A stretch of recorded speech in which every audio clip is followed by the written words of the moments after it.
নমস্কার বন্ধুরা, আজ বানাবো আলুর পেটিস।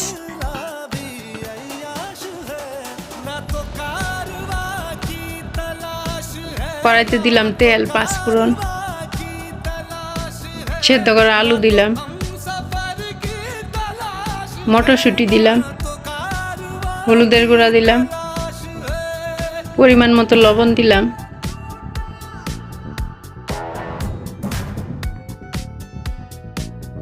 কাঁচামরিচ কুচি দিলাম, ধনিয়া পাতা দিলাম, সব একসাথে মিশিয়ে নিব।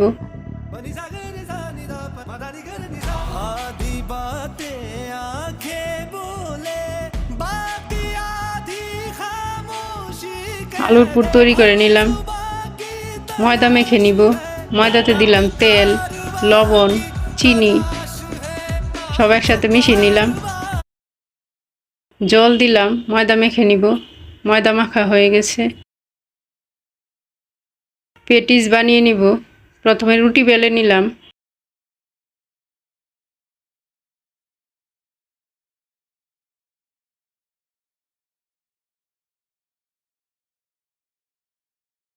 রুটির মধ্যে তেল মেখে নিলাম।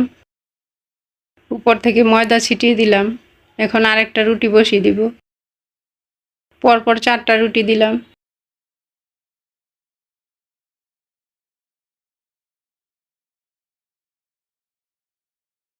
আবার একটু বেলে নিব।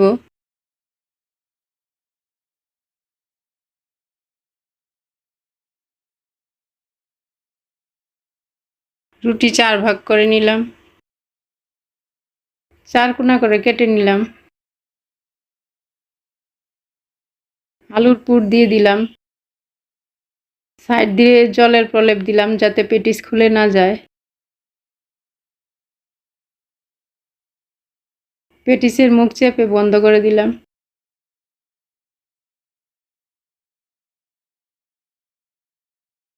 পেটিস বানিয়ে নিলাম। এখন তেলে ভেজে নিব।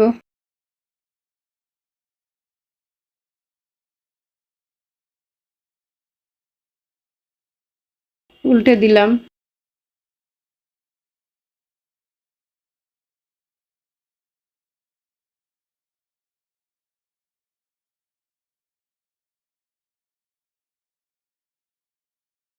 পেটিস ভাজা হয়ে গেছে। তৈরি করে নিলাম আলুর পেটিস। আজকের এই রেসিপিটি যদি ভালো লেগে থাকে তাহলে চ্যানেলটি সাবস্ক্রাইব করুন।